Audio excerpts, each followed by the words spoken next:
queridos, vamos abrir a palavra do Senhor, texto de Apocalipse, capítulo 19, verso de 11 a 21.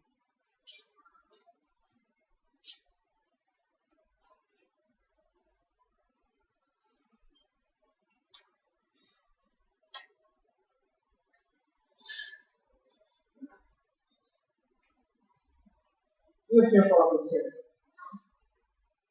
Viu o céu aberto, e eis um cavalo branco. O seu cavaleiro se chama Fiel e Verdadeiro, julga e peleja com justiça. E seus olhos são chamas de fogo. Na sua cabeça há muitos diademas. Tem um nome escrito que ninguém conhece, senão ele mesmo. Está vestido com um manto tinto de sangue, e seu nome se chama o Verbo de Deus. E seguiu nos exércitos pelo céu, montando cavalos brancos, com vestiduras de filico, branco puro. Sai da sua boca uma espada afiada, para com ela ferir as nações. E ele mesmo as regerá com o ferro de ferro. Pessoalmente lhes lavar o vinho do furor da ira do Deus Todo-Poderoso. Tem no seu manto, na sua coxa, um nome escrito: Rei dos Reis, Senhor do Senhor. Então viu um anjo posto em pé no sol, e clamou com grande voz, falando a todas as aves que voam pelo meio do céu: Vinde, reunimos para grandes ceia de Deus, para que comais carne de reis, carne de comandantes, carne de poderosos, carne de cavalos e seus cavaleiros, carne de todos, quer livres, quer escravos, tanto pequenos como grandes. E via desde que os reis da terra contra os exércitos, congregados, para pelejarem contra aquele que estava montado no cavalo e contra o seu exército. Mas a besta foi aprisionada, e com ela o falso profeta, com sinais feitos diante dela.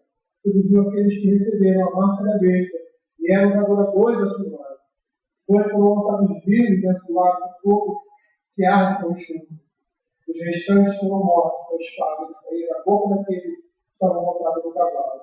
E todas as aves se trataram das suas carnes. Vamos pedir ao nosso irmão de vida e orgulho, faça uma oração.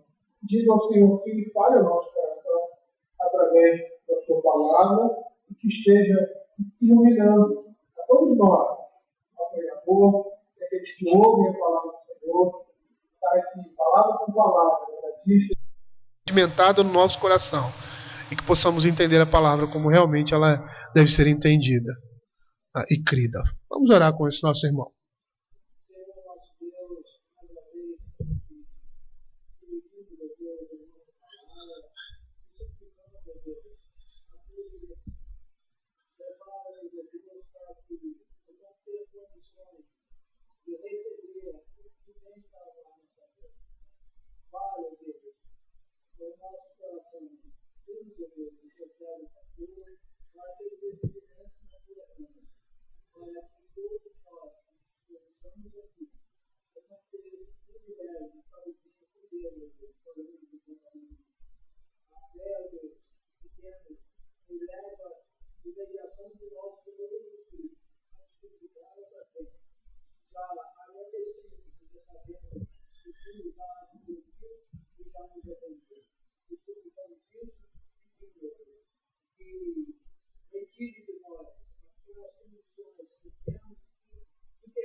Amém.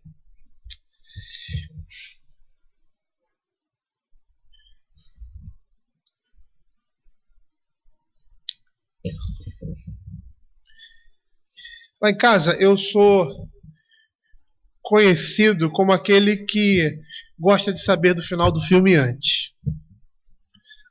Então, às vezes tem um filme interessante e alguém já viu e eu, conta pra mim, eu quero saber.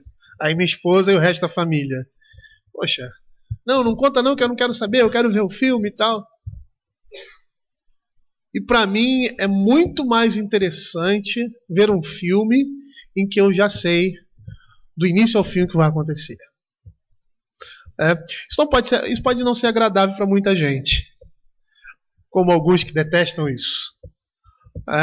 E aí, cada um tem o seu gosto. Eu, particularmente, vejo o filme com mais ânsia e com mais desejo, porque eu sei como a trama vai se desenrolar e eu presto atenção em cada coisa, porque eu já sei o que vai acontecer. Então eu vou prestar atenção agora, porque eu já sei a nuance do filme, a temática do filme, o que vai dar. Por que eu estou falando isso? Porque aqui nós estamos vendo o que vai acontecer, antes de acontecer. Se nós tivermos a oportunidade de ler, como é que é o nome desse livro, de Júlio Gonçalves? A história da... Acho que é a história ilustrada do cristianismo. Eu comecei a reler esse livro de novo. Aí o primeiro dele é a Era dos Mártires. E a Era dos Mártires é esse período aqui que João está vivendo. O primeiro século da era cristã. E ele fala das perseguições ali. Dos sofrimentos. Aqueles homens passaram por causa do Evangelho. Agora imagine você vivendo nessa situação. Na realidade a gente não vai conseguir imaginar isso. Porque a gente não sabe o que é isso. Mas leia um livro. Para você ver as atrocidades. Os imperadores menos, assim, malvados, menos revoltados com o cristianismo, eles perseguiam os crentes por perseguirem. Já não tinham motivo algum, não viam motivo algum, mas só porque contrariavam a religião deles e tal, porque era, de repente, um impedimento à organização e à autoridade do Estado, eles vão perseguir. Não tem nada a ver com a religião deles, mas vamos perseguir porque eles deviam estar subordinados ao Estado. E como eles têm outra religião, essa subordinação não é tão fiel assim. Porque eles precisavam se submeter ao imperador e adorá-lo. Então vamos persegui-lo. Então a gente percebe que o quadro em que eles viviam ali era um quadro de muito sofrimento e de perseguição. E de uma perseguição, por vezes, atroz, impiedosa, como Nero. Como Nero fez, ao ponto de... eu me esqueci o nome que fala. Ele enfiava uma estaca nas pessoas e colocava essas pessoas como luminárias, tocava fogo nelas para iluminar a cidade de Roma. Era pura maldade, crueldade que ele tinha com relação aos cristãos, pela destruição da cidade. E aí tem toda uma discussão se foi ele que queimou ou não e tal, mas parece que foi... Alguns historiadores acham que foi Nero mesmo que queimou aquela cidade, para que pudesse reconstruí-la da sua forma.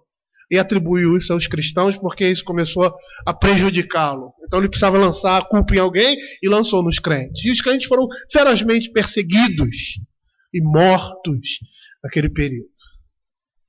E eu poderia contar outras perseguições aqui nesse período, o período de João, que foi encarcerado, ali na ilha de Patmos, e outros crentes, como no início da vida cristã, como Tiago, que morreu logo após ali o Pentecoste.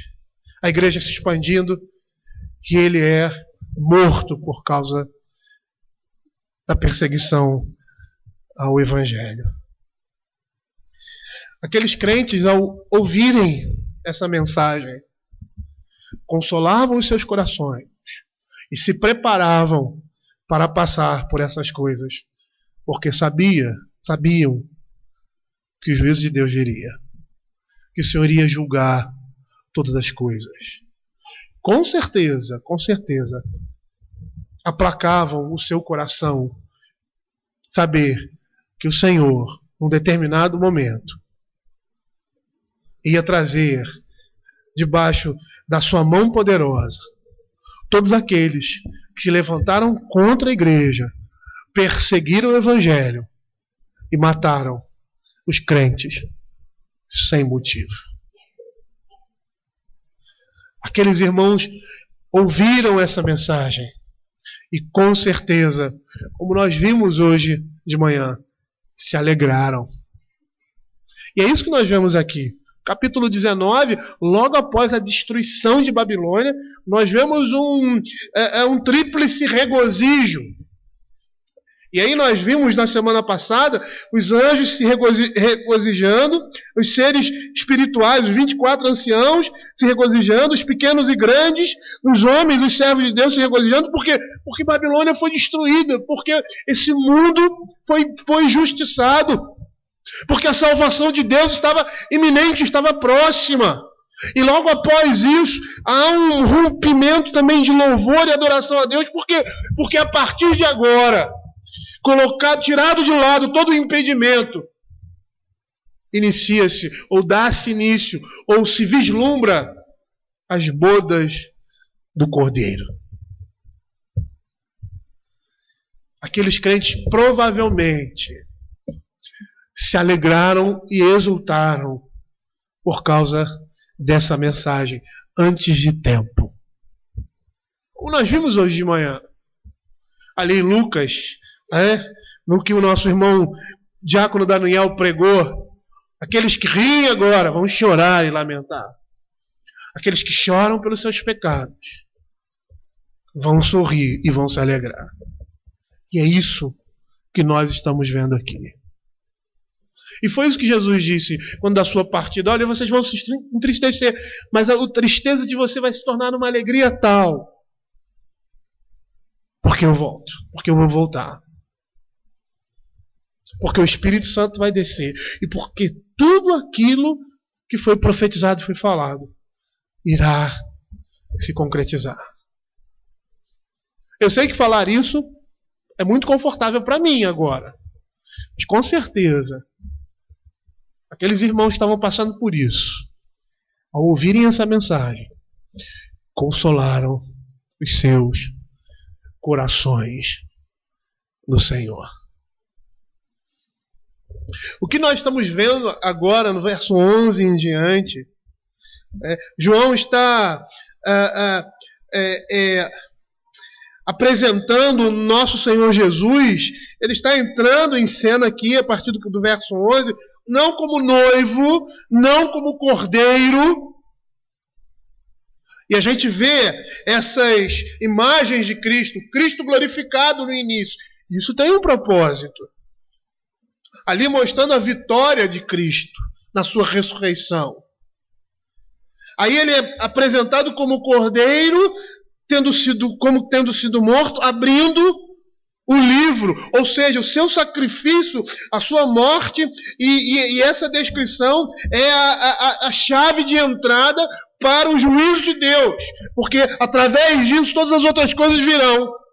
A redenção dos homens e desse mundo se aproxima por causa da morte, porque o Cordeiro foi morto. Mas agora, ao final do livro de Apocalipse, não é mais o noivo que nós estamos vendo aqui, como vimos no capítulo 19. Não é o Cordeiro. Não é mais o Cristo glorificado, por mais que essa descrição demonstre a glória de Cristo. Mas agora é o Rei dos Reis e o Senhor dos Senhores. É o general, é o capitão, é o guerreiro celestial que vem julgar esse mundo. Ele disse isso muitas vezes. E parafraseando as frases que Jesus diz ali no Evangelho: agora vocês me veem como aquele que vem morrer pelos seus pecados, mas eu virei um dia como juiz. E é esse dia aqui, e é essa descrição que nós estamos vendo agora, nesse momento. Por quê? Porque chegou o dia do Senhor. Chegou o nosso domingo cristão. Chegou o dia da vingança do nosso Deus. E percebam que pela leitura, os exércitos dos céus acompanham na guerra contra os seus inimigos. No verso 14, seguiam-no os exércitos que há no céu. Eles são levados à batalha pela besta e pelo falso profeta. É isso que nós vimos lá no capítulo 16, dos versos de 12 a 16, os exércitos do céu estão acompanhando o Cristo glorioso, o Cristo vencedor, o general, o Rei dos reis, o Senhor dos senhores, contra os seus inimigos. E esses inimigos são levados à batalha por Satanás, ou seja, pela besta e pelo falso profeta.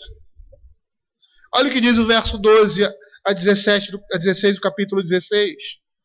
Derramou um sexto selo, a sua taça, sobre o grande rio Eufrates, as águas secaram para que se preparasse o caminho dos reis, que vem do lado do nascimento do sol.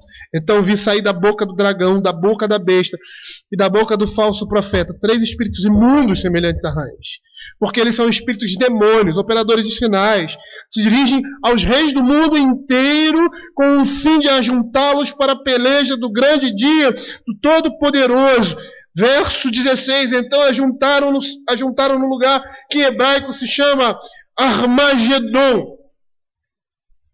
A guerra, o conflito final entre o Senhor Jesus, entre o exército dos céus e as hostes de Satanás, se estabelece agora, nesse momento. Os inimigos de Deus são levados a essa batalha. A besta, o anticristo, Satanás, levam os homens para a sua própria destruição. Quando nós comentamos a respeito do Apocalipse capítulo 16, nós percebemos que, aos nossos olhos, ao olhar assim superficialmente o texto, eita, Satanás está se preparando com os seus exércitos e tal, e aquela coisa toda, e uma leitura, vamos dizer assim, não despreocupada, uma leitura fraca, vamos dizer, do texto, puxa, o poder do diabo e tal. Mas isso foi o sexto flagelo, que foi a sexta praga que foi liberada lá dos céus por Deus, ajuntando todos os inimigos de Deus para uma única destruição. É o poder de Deus que está aí por trás. Às vezes eu leio esses textos e eu não consigo entender. Por quê? Porque quando nós... Isso aí é uma verdade absoluta. A Guerra Fria foi assim. O mundo é assim. Estados Unidos de um lado, União Soviética de um lado, ninguém combatia ninguém porque um tinha medo do outro. Porque um tinha medo do outro, sabia que se houvesse alguma coisa, o mundo acabava ali, porque um poderia destruir o outro. Então ficava aquela guerra fria, um ameaçando o outro, e ninguém tomava o quê? A frente, a decisão. Agora vamos inverter a situação, vamos pensar numa nação muito poderosa, por exemplo, vamos citar os Estados Unidos hoje, e ali vamos... Venezuela. Não vou citar nem o Brasil. Venezuela, Suriname, Guatemala, querendo se levantar contra uma nação, se preparando belicamente para lutar contra todo o seu exército, a lutar contra os Estados Unidos, numa guerra de vida e morte. Quem faria isso? Nenhum louco faria isso. Por quê? Porque sabia que seria dizimado. Eu não entendo isso aqui. Isso demonstra claramente não só a cegueira, mas a rebeldia e a obstinação e a pretensão dos homens se levantando contra o Deus Todo-Poderoso. Porque nessa batalha eles serão completamente derrotados. E esses inimigos, a besta, o falso profeta, a besta que emerge do mar e a besta que emerge da terra, a Bíblia diz que eles serão lançados vivos no lago de fogo e enxofre. E os restantes dos inimigos de Deus serão mortos à espada que sai da boca de Deus. E aí nesse trecho aqui, nessa parte aqui da Escritura, do verso 11 ao verso 21, nós temos um quadro da derrota final de ambos. a besta, do falso profeta e a eterna retribuição de Deus sobre todas as suas impiedades. Nós estamos vendo aqui uma descrição de Cristo como um grande vencedor e o relato da destruição da besta e dos seus exércitos. E aí temos mais uma dificuldade, como muitas dificuldades que nós apresentamos aqui no Apocalipse, que eu não consigo resolver. Eu não vejo esses que são mais estudados e se dedicam mais, são especialistas no estudo do Apocalipse, resolverem isso. Ele fala ali da destruição de Babilônia, e segundo nós vimos, a destruição de Babilônia representa a destruição desse mundo. E aí, logo após, ele fala dessa destruição, da luta do Armagedon, dessa luta das hostes de Satanás contra a igreja, contra Cristo, contra o exército dos céus. Não sei se isso é uma outra forma de falar da mesma destruição, ou se essas coisas estão relacionadas diretamente, que parece que sim, mas que é, como sempre foi no Apocalipse, um aspecto a mais, porque é uma linguagem analógica, é uma analogia das coisas que vão acontecer no fim. O Senhor destruindo todo o mundo, e os homens que habitam no mundo, Satanás se levantando com o restante dos líderes desse mundo e se preparando em peleja contra o Cordeiro de Deus, e tudo isso acontecendo no mesmo momento. Mas ali em Babilônia ele fala de uma coisa, e aqui está falando da mesma, mas de algo a mais que está presente ali. Não sei, parece que é isso. Mas o que nós precisamos ver aqui, tanto um quanto o outro, é a descrição da vitória do Cordeiro sobre esse mundo de pecado, a destruição dos homens e dos inimigos de Deus. Satanás, da besta e do falso profeta. Eu creio que quando essas coisas estiverem para acontecer, muito próximas a nós, nós vamos conseguir entender claramente, porque teremos isso em nossa cabeça. Teremos isso em nossa... então é isso. Então é isso que... São essas ligações. Então é isso que a Escritura está querendo dizer. As coisas se encaixam dessa forma. Porque, até o momento, existem algumas coisas muito claras, mas outras, às vezes, difíceis de conciliar. E é o que nós estamos vendo aqui. Agora o Senhor Jesus Cristo está vindo com o seu exército para destruir e consumar todas as coisas. E é interessante que nós vamos ver aqui uma coisa que às vezes a gente não pensa nisso. Todos os homens irão passar pela morte.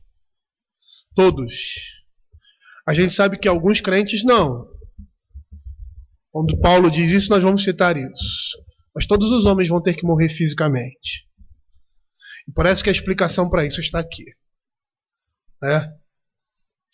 Verso 11. Vi o céu aberto, e eis um cavalo branco, e o seu cavaleiro se chama Fiel e Verdadeiro, e julga e peleja com justiça. João vê o céu aberto para que o Senhor Jesus e seus exércitos saiam para a grande e derradeira batalha. Nós percebemos aqui na Escritura que algumas vezes a Bíblia usa essa expressão. Viu os céus abertos. Ali em Jacó, que ele viu os céus abertos e os anjos desciam e subiam. Ele dizia, aqui é a casa de Deus. Aqui nós estamos vendo os céus abertos, para que Cristo desça com os seus exércitos, como um cavaleiro que vai destruir todas as coisas.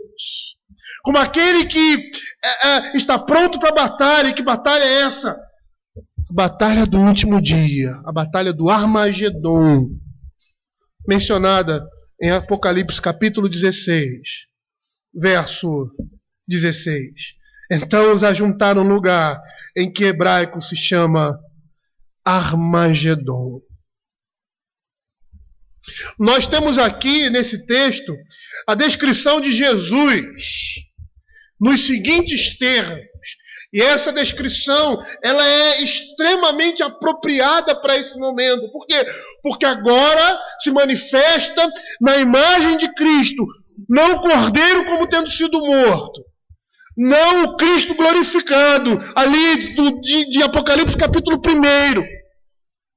mas o juiz, o general, o Senhor dos senhores, e o Rei dos reis. E essa descrição é extremamente apropriada para esse contexto de destruição e batalha e de guerra e de julgamento final. Ele chama de um cavaleiro que se chama fiel e verdadeiro. E nós temos essa mesma descrição lá em Apocalipse capítulo 3. Apocalipse capítulo 3, verso 7 e 14. Na igreja de Filadélfia, diz assim: ao anjo da igreja de Filadélfia escreve: essas coisas diz o santo, o verdadeiro, aquele que tem a chave de Davi, que abre e ninguém fechará, e que fecha e ninguém abrirá. E o verso 14 diz assim: essas coisas do Amém, a testemunha fiel e verdadeira, o princípio da criação de Deus. Essas palavras, como nós vimos ali, elas vão representar a autenticidade. Fiel e verdadeiro ali tem esse sentido de alguma coisa que é real, de algo que é genuíno, fazendo um contraste entre a realidade e a aparência. E nós vimos que até aqui, nas descrições de Apocalipse, Satanás e o anticristo tentando imitar a Deus e a Cristo. Satanás tendo autoridade prevalecendo em seus intentos, exercendo um aparente governo por meio da besta e do falso profeta. Como nós vemos, por exemplo, em Apocalipse capítulo 13, nos versos 4, e adoraram o dragão porque deu a sua autoridade à besta. Também adoraram a besta dizendo: quem é semelhante à besta, que pode pelejar contra ela? No verso 7, foi-lhe dado também que pelejasse contra os santos e os vencesse. E nós vemos claramente que quem deu essa autorização para vencer os santos? O próprio Deus. No verso 12, exerce toda a autoridade da primeira besta na sua presença, faz com que a terra e os seus habitantes adorem a primeira besta, cuja ferida mortal foi curada. Verso 16, a todos os pequenos, grandes, ricos, pobres, que foi dada certa marca sobre a mão e sobre a fonte, para que ninguém possa comprar ou vender, senão aquele que tem a marca, o número da besta, o número do seu nome. Mais uma vez, nós estamos vendo aqui a autoridade de Satanás, a autoridade da besta, o poder da besta, o poder dos inimigos de Deus. Mas agora os céus estão abertos. Agora se vê claramente, não somente eu ou você na Escritura, mas toda a humanidade está vendo quem é o verdadeiro rei, quem é o Senhor dos senhores, quem realmente tem autoridade e poder, porque Ele é o soberano sobre todas as coisas. E essas palavras, fiel e verdadeiro, elas estão fazendo oposição entre aquilo que é falso e aquilo que é aparente. Satanás tinha um domínio e um governo aparente neste mundo. Por quê? Porque sempre esteve subordinado a Cristo. Mas agora, com os céus abertos, o mundo contempla aquele que tem verdadeiramente autoridade sobre todas as coisas. E ele é fiel em decorrência de cumprir tudo o que as Escrituras revelam a seu respeito, em oposição a Satanás, que é o pai da mentira. Por isso, essa imagem do cavaleiro que se chama fiel e verdadeiro, e julga e peleja com justiça. É Jesus aparecendo como juiz para julgar com justiça e equidade os povos. Lá no Salmo 96, abram aí as suas Bíblias, o Salmo 96, dos versos 10 a 13. Ele diz assim: dizei entre as nações, reina o Senhor. Ele firmou o mundo para que não se abale e julga os povos com equidade. Alegrem-se os céus e a terra exulte. Ruja o mar e a sua plenitude, folgue o campo e tudo que nele há. Regozijem-se todas as árvores do bosque na presença do Senhor, porque vem julgar a terra, julgará o mundo com justiça e os povos consoante a sua fidelidade. É interessante nós olharmos essa palavra aí, julgar, no original, ela tem o sentido de julgar como governante. Porque na antiguidade, julgar era prerrogativa dos reis e daqueles que governavam. A base do juízo de Deus se estabelece naquilo que é reto e justo, algo merecido em justa medida. Como nós vemos lá em Apocalipse capítulo 17, versos 6 e 7. 18, versos 6 e 7. Dai-lhe em retribuição, como também ela lhe retribuiu. Pagai-lhe em dobro, segundo as suas obras. E no cálice que ela misturou bebidas, misturai dobrado para ela. O quanto a si mesmo se glorificou e viveu em luxúria. Dai-lhe em igual medida tormento e pranto, porque diz consigo mesma: estou sentada como rainha, viúva não sou, pranto não hei de ver.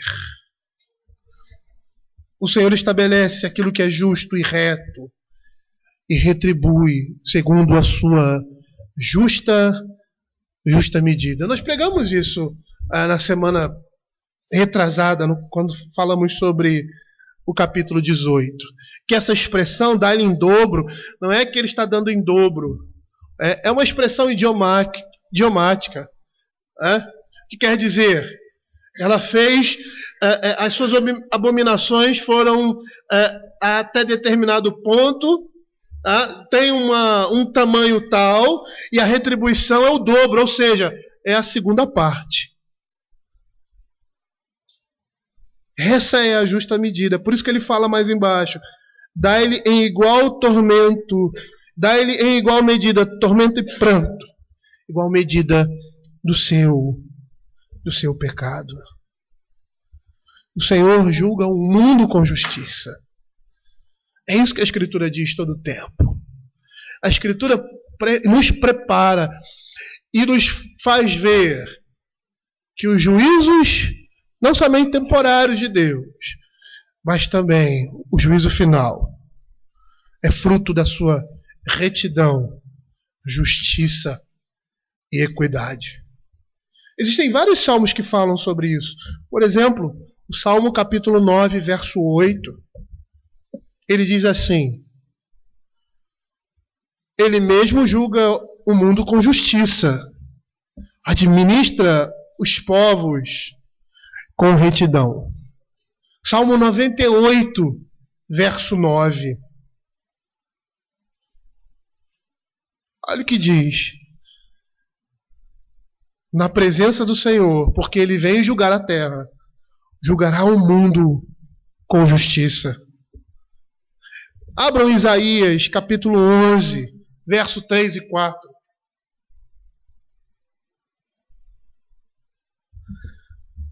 Olha o que a palavra de Deus diz: deleitar-se-á no temor do Senhor, não julgará segundo a vista dos seus olhos, nem repreenderá segundo o ouvir dos seus ouvidos, mas julgará com justiça os pobres e decidirá com equidade a favor dos mansos da terra. Ferirá a terra com a vara de sua boca e com o sopro dos seus lábios matará o perverso. A quem Isaías está se referindo? Ou melhor, a que Isaías está se referindo? Senão o que nós temos aqui diante de nós agora. Porque o que nós estamos vendo aqui nesses 3 versos, ou nesses 3 livros, melhor, 2, Os Salmos e Isaías são profecias referentes ao final dos tempos.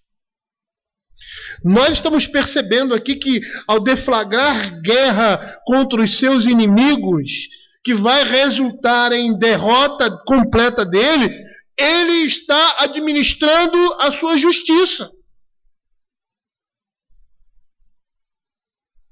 Ele está administrando a sua justiça. É ele que tornou os homens cegos para se levantarem contra ele próprio, para serem destruídos. É isso que nós vemos lá em Apocalipse capítulo 16. A taça que o Senhor derrama, ou flagelo que é lançado, é para que aqueles homens se levantem, ou seja, sejam enganados por Satanás, como Paulo fala lá em Tessalonicenses, que o iníquo vai se levantar, que a operação do erro vai se estabelecer, e a operação do erro se estabelece pelo juízo de Deus contra o homem. E eles vão levantar os seus narizes para o Senhor e vão querer lutar contra ele.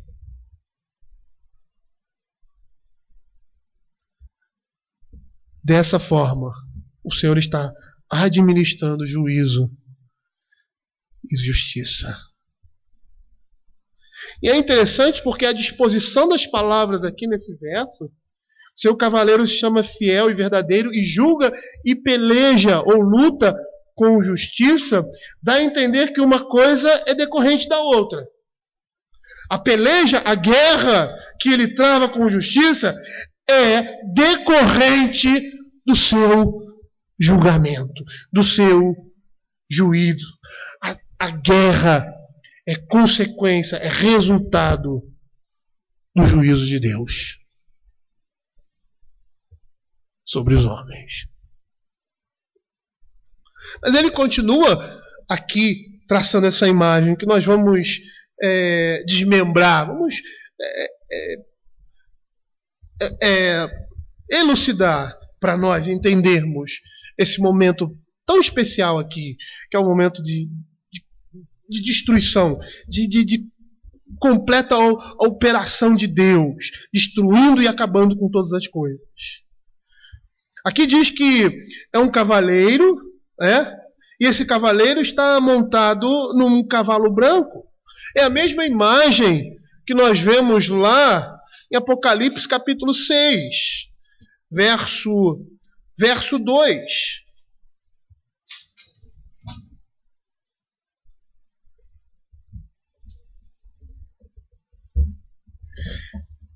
Dado uma coroa e ele saiu vencendo e para vencer.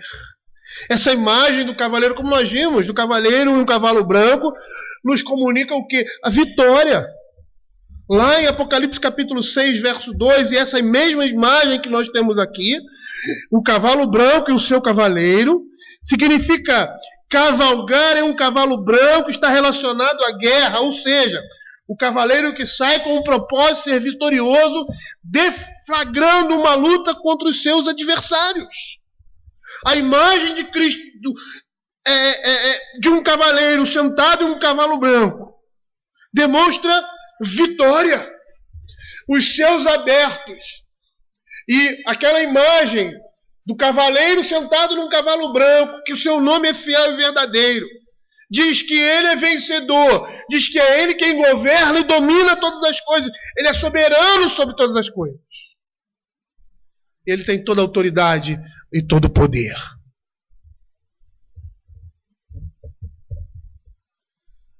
Agora foi revelado claramente aos homens quem tem autoridade sobre esse mundo. Conhece aquele cântico que é fruto da própria Escritura? Que diz que todo homem vai o quê? Quando o Senhor Jesus voltar?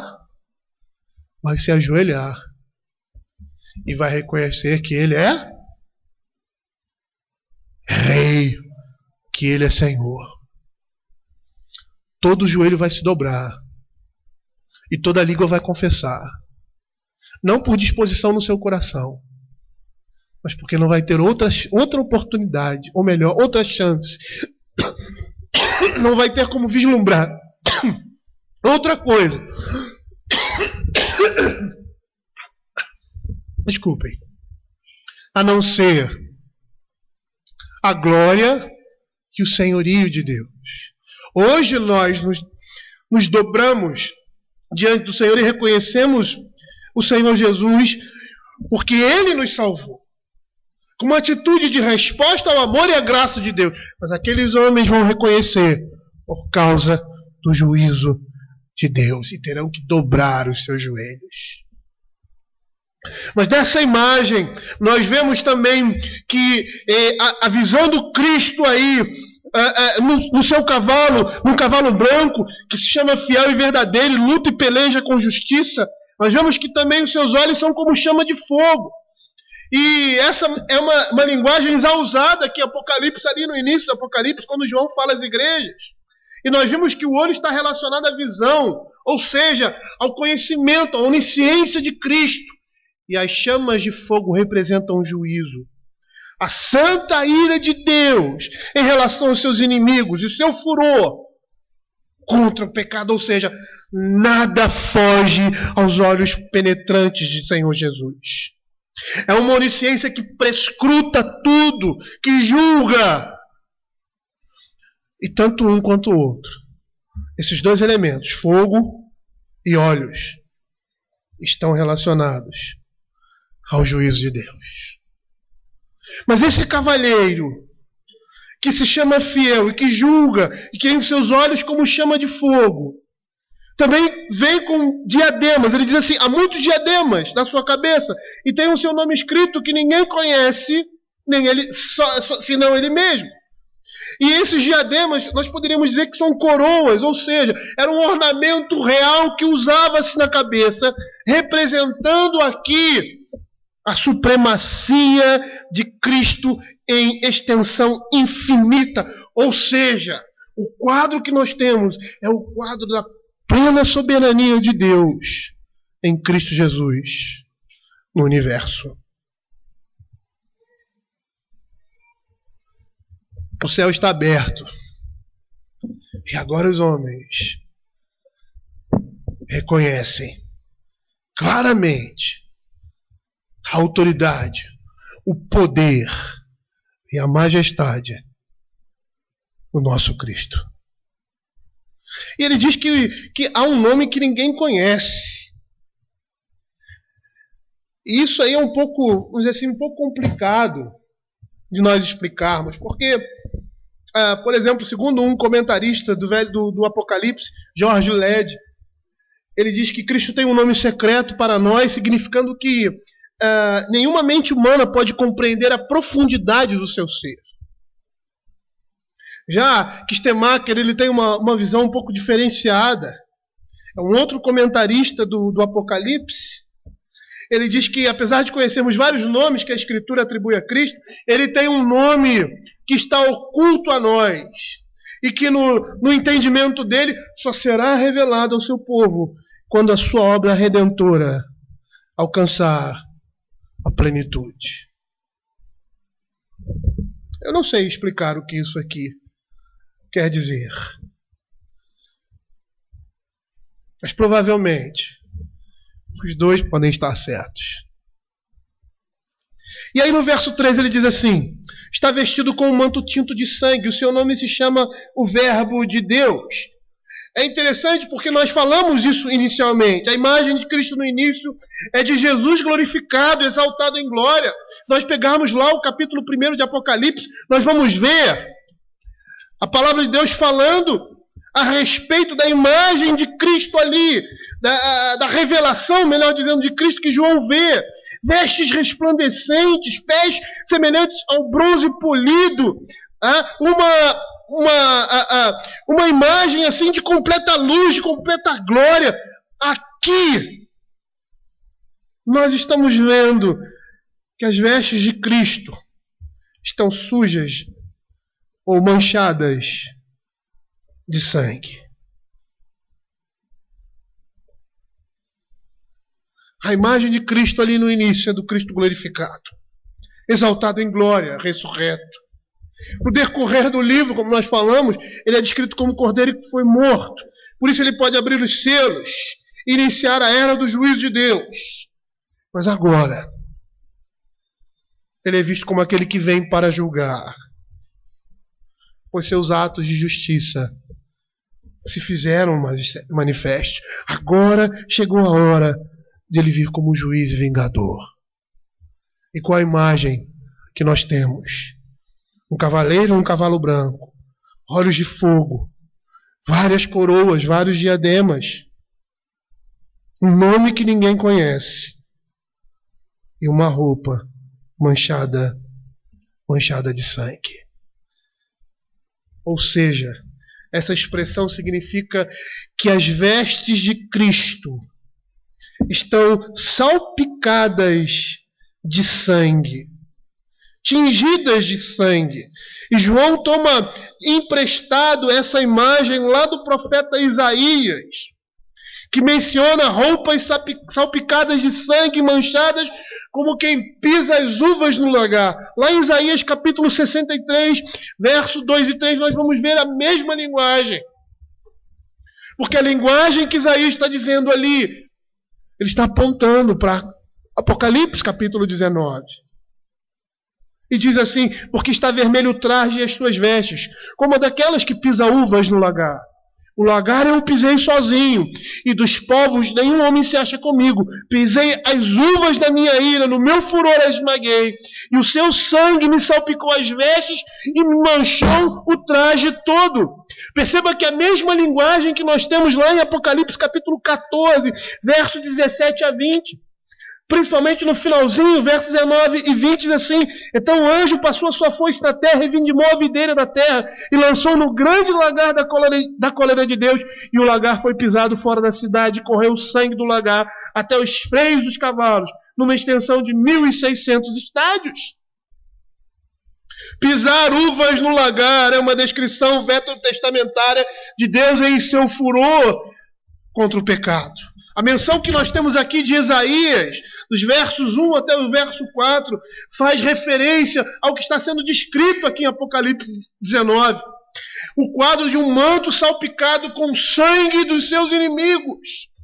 Deus pronunciou e exerceu juízo, e como resultado disso, evidenciado nas suas vestes, o sangue daqueles que morreram por causa do juízo de Deus. Não é o sangue derramado na cruz, mas o sangue dos seus inimigos, destruídos por completo por causa dos seus pecados. É o sangue decorrente das bodas, ou melhor, do banquete de Deus, que nós estamos vendo aqui no verso 17 em diante desse capítulo.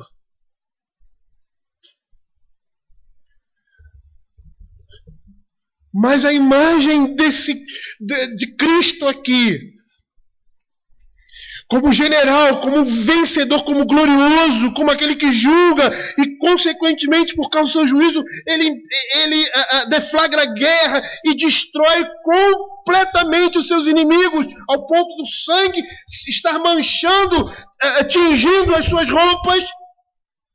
Esse também é chamado de Verbo de Deus, e o seu nome se chama o Verbo de Deus.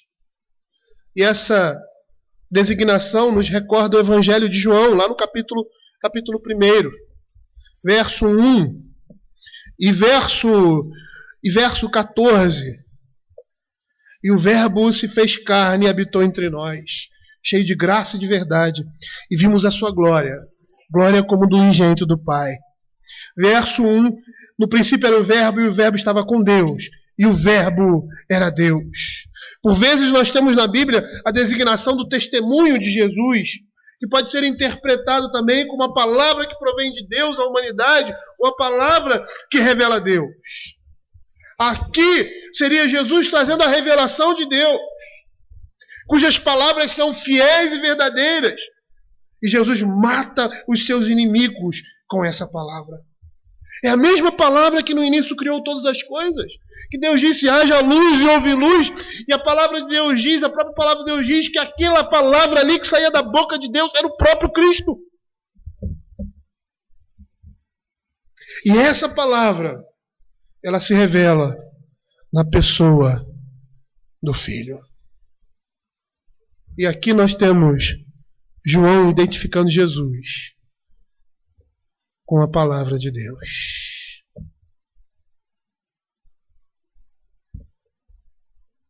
E é essa palavra que vai destruir todos os seus inimigos. E nessa imagem gloriosa dos céus abertos e vindo o Senhor Jesus como juiz para julgar todos os seus inimigos, Ele não vem sozinho. Ele vem acompanhado. Por mais que a companhia, por mais que o seu exército não faça nada, porque é Ele quem faz, Ele vem acompanhado. Eu me lembrei agora daquele momento ali na Escritura de Eliseu com o seu servo, com o seu moço. Ele se vê cercado pelas tropas, creio que são tropas sírias, não me lembro ao certo. E aí o seu moço desesperado, porque vê aqueles homens na porta dele, Senhor, olha que nossos inimigos e tal, aquela coisa toda, eles estavam em guerra contra Israel.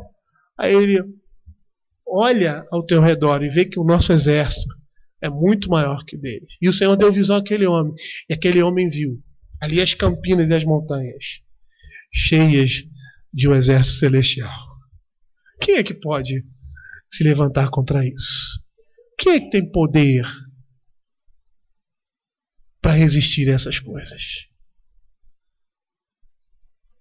No final de todas as coisas, esses que desprezam, que zombam da palavra de Deus, eles vão ver aqueles a quem eles transpassaram.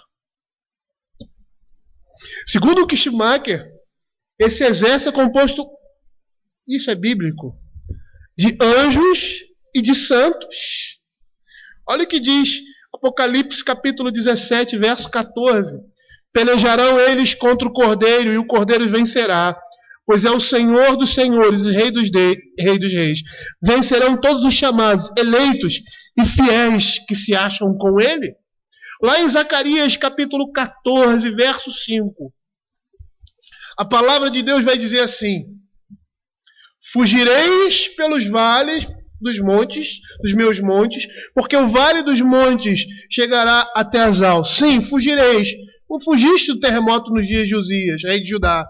Então virá o Senhor meu Deus, e todos os santos com eles.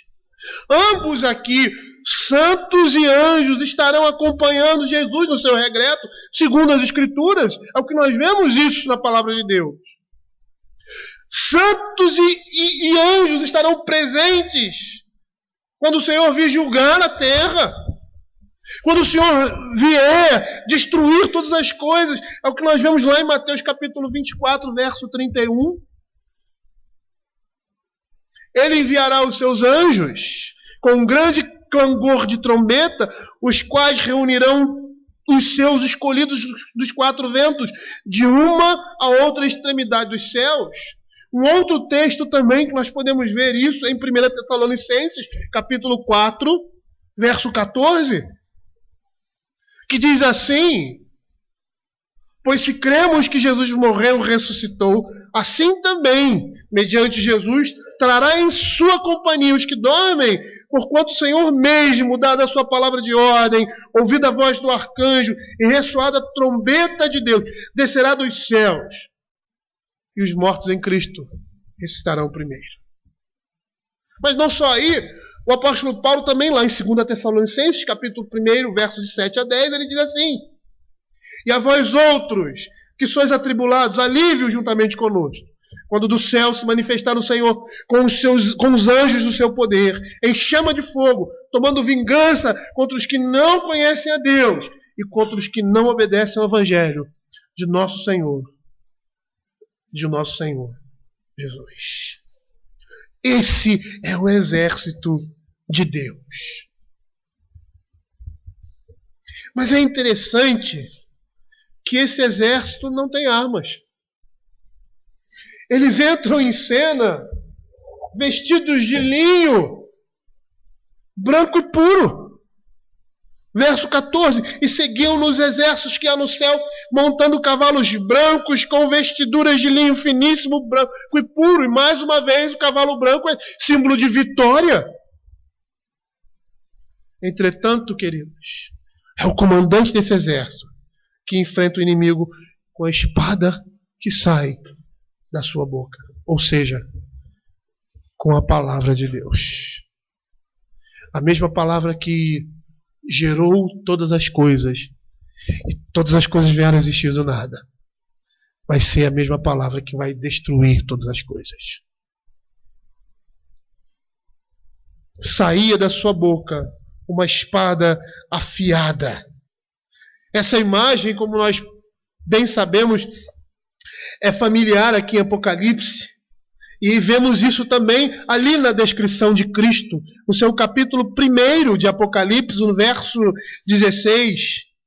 Tinha na mão direita 7 estrelas, e da boca saía-lhe uma espada afiada de 2 gumes. A única arma de guerra usada por Cristo é a espada afiada, ou seja, a palavra que sai da sua boca. E aí uma imagem de um poder irresistível do julgamento divino. A palavra de Deus diz que o Senhor Jesus destruirá o iníquo com o sopro da sua boca. É o que 2 Tessalonicenses capítulo 2, verso 8 diz. Então será de fato revelado o iníquo, a quem o Senhor Jesus matará com o sopro de sua boca e o destruirá pela manifestação da sua vinda. Essa batalha que o Senhor vai enfrentar não é com espada, mas é com a sua palavra. Esta é uma batalha espiritual. E ele está enfrentando forças pequenas em relação a Deus. Espirituais das trevas, das regiões celestiais. Como é que Satanás foi derrotado ali no deserto? Com a palavra de Deus. É dessa forma que nós derrotamos o diabo. Não é levantando armas, não é se juntando para fazer greve, fazendo passeata, povo de Deus, marcha. Não é dessa forma que você destrói Satanás. Você destrói Satanás com a palavra de Deus. É dessa forma que o Senhor vai destruir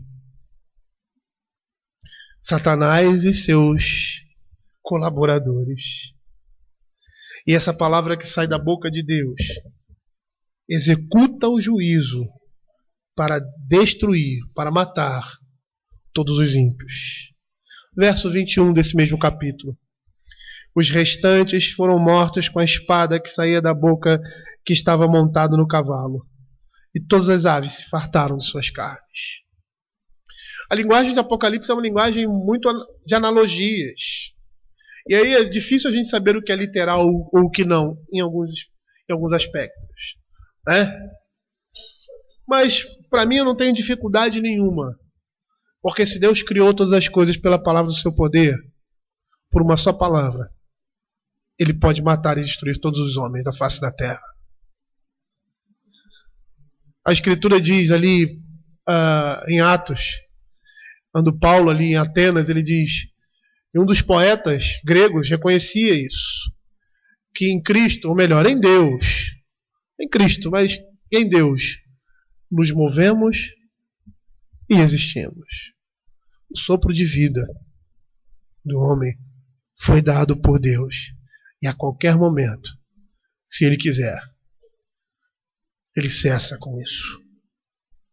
Mas ele diz que no verso 15, saía da sua boca uma espada afiada para com ela ferir as nações, e ele mesmo as regerá com um cetro de ferro, e pessoalmente pisa o lagar do vinho do furor da ira do Deus Todo-Poderoso. com cetro de ferro. E na realidade o texto que está por trás aí é o texto de Salmo capítulo 2. Abram aí Salmo capítulo 2. Salmos capítulo 2, verso 9. Olha o que diz a palavra de Deus. Com vara de ferro as regerás, e as despedaçarás como um vaso de oleiro. João está citando indiretamente aí em Salmo capítulo 2, para demonstrar que o Senhor governa as nações. E aí ele é um pastor-rei. Ou seja, a tua vara e o teu cajado me consolam. Pois com a vara de ferro ele protege o seu povo. E com essa mesma vara ele destrói os seus inimigos. A vara de Deus é uma arma tão mortal quanto a palavra que sai da sua boca. A mesma palavra que fortalece o crente é aquela que condena o ímpio. E aí o texto diz assim: e pessoalmente piso o lagar do vinho, do furor do Deus Todo-Poderoso. Nós temos aqui uma imagem dupla para mostrar a ira e o juízo de Deus. Lá em Apocalipse capítulo 14, versos 19 e 20, nós vemos que ele usa essa linguagem. O lagar da cólera de Deus. Em Isaías, o texto que nós lemos, 63, 2 e 3, nós vimos também o Senhor pisando as uvas no lagar. O Senhor pisa as nações sobre os seus pés. E mais uma vez, essa imagem que João está pegando ali do Velho Testamento e está inserindo, lógico, aqui, porque é a mesma coisa. João está pegando essa linguagem do Velho Testamento porque essa linguagem do Velho Testamento remete àquilo que ele está vendo agora, aquilo que ele está contemplando na sua visão. É por isso que ele usa a linguagem do Velho Testamento. É por isso que ele pega de empréstimo o que Isaías diz no capítulo 63, como nós lemos, porque o traje está vermelho e as suas vestes como aquele que pisa as uvas no lagar. É por isso que ele fala que está salpicado de sangue. E o lagar, como diz lá em Isaías, verso 63, 3, eu pisei sozinho, e dos povos nenhum homem se achava comigo. Pisei as uvas da minha ira, no meu furor esmaguei, e o seu sangue me salpicou as vestes e me manchou todo. É o que ele diz. E ele pessoalmente pisa o lagar do vinho, do furor da ira do Deus Todo-Poderoso. Ele está combinando duas metáforas aí. A do vinho e a do lagar.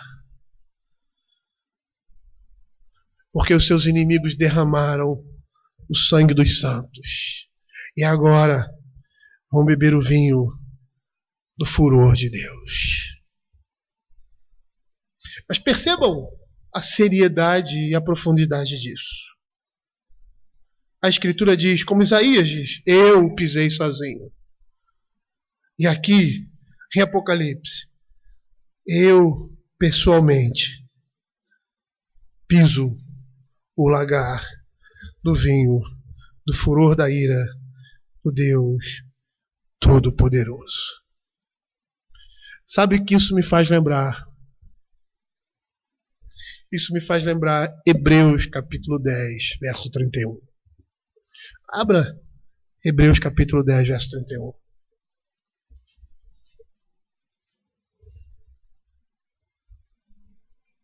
Eu vou parar por aqui.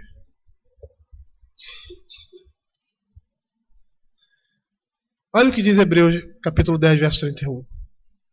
Horrível coisa é cair nas mãos do Deus vivo. Vocês lembram daquela imagem que o Daniel citou na sua pregação hoje de manhã e que nós temos sempre falado quando nós estamos estudando o primeiro mandamento? Aquela imagem de Êxodo capítulo 20, verso 19, que o povo diz assim: Moisés, vai, fala com Deus no nosso lugar. Porque se Deus falar a nós iremos morrer. E ali naquele monte se colocou um círculo, um limite. E se o povo pisasse para lá do monte, eles morreriam. Porque a glória de Deus estava ali.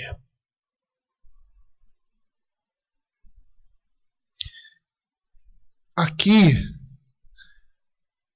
a glória de Deus está se manifestando?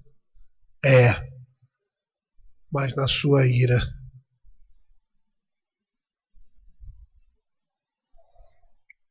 Horrível coisa recair nas mãos de Deus vivo. Essa semana nós ficamos sabendo aí de uma passeata, e nessa passeata fez-se uma blasfêmia a Cristo, ao Evangelho. Eu não tenho palavras para dizer. Se eu, que sou pecador, fico indignado com isso, imagine Deus. Quando nós vemos esse espetáculo horrendo que está sendo demonstrado aqui, que nós vamos falar sobre ele na semana que vem, o Senhor conclamando todas as aves do céu para um banquete. Um banquete por quê? Porque todos os reis do mundo que saíram para pelejar contra o Cordeiro foram mortos pela espada que sai da boca de Deus. Você se lembra do que Nabucodonosor fez quando entrou em Israel? O que aqueles homens fizeram? Você teve noção do que aconteceu ali?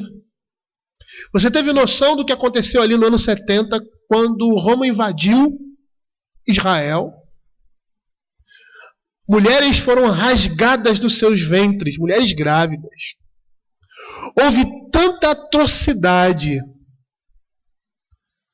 que Nabucodonosor foi julgado porque teve prazer em destruir aquelas pessoas.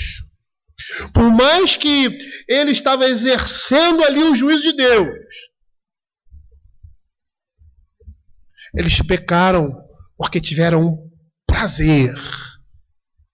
Por quê? Porque todas as vezes que o juízo de Deus temporal vem sobre os homens, até mesmo sobre os ímpios, a sua misericórdia acompanha.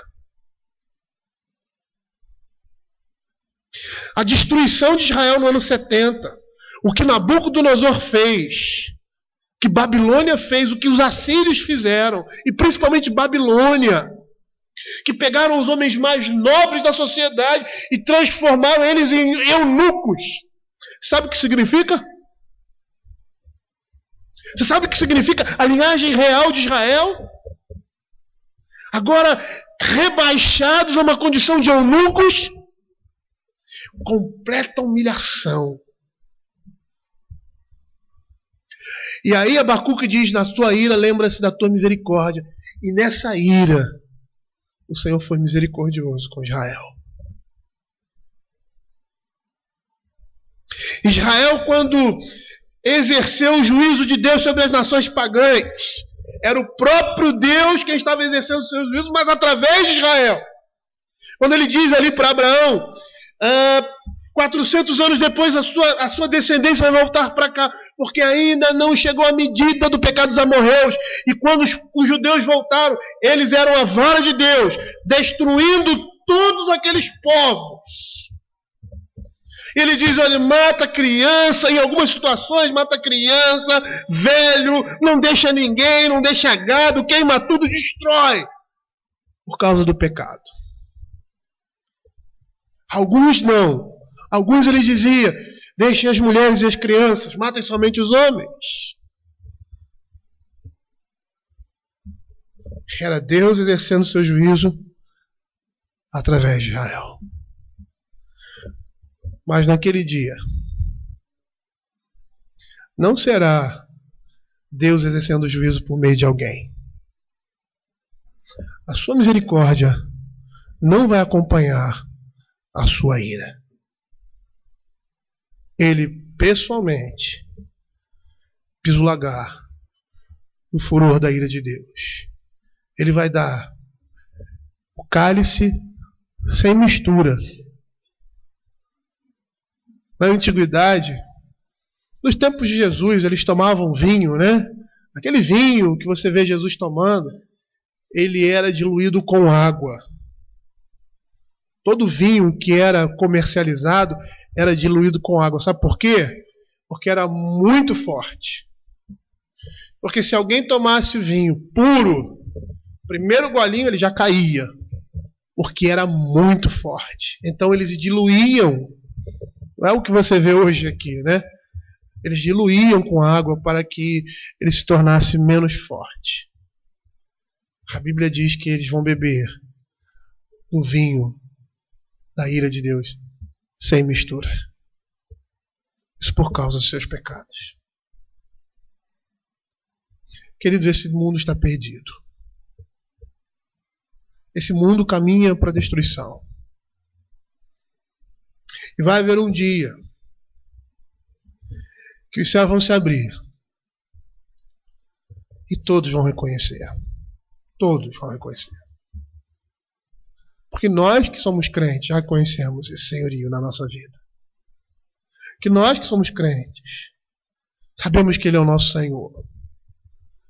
E dobramos os nossos joelhos e as nossas cabeças diante da sua autoridade, da sua majestade e do seu poder. Mas um dia o céu vai se abrir. E tudo vai ficar muito claro. As pessoas vão perceber que não era a besta que estava controlando esse mundo. Que o poder dela é irrisório. E que Satanás não passa de um tição de fogo queimado. Nesse dia, as pessoas vão contemplar e vão ver o Senhor Jesus em toda a sua glória. Não como Cristo glorificado, não como Cordeiro que tira o pecado do mundo, mas como juiz, como guerreiro, como general, como aquele que vem para destruir e para pisar nos homens como se fossem uvas e derramar o seu sangue, como se derrama o suco da uva ao pisar sobre ela. Temos um texto aqui de Isaías. Eu vou antecipar esse texto, porque esse texto nós iríamos usar provavelmente em Apocalipse 20, fala da derrota de Satanás. Mas olha o que diz Isaías capítulo 14, verso de 11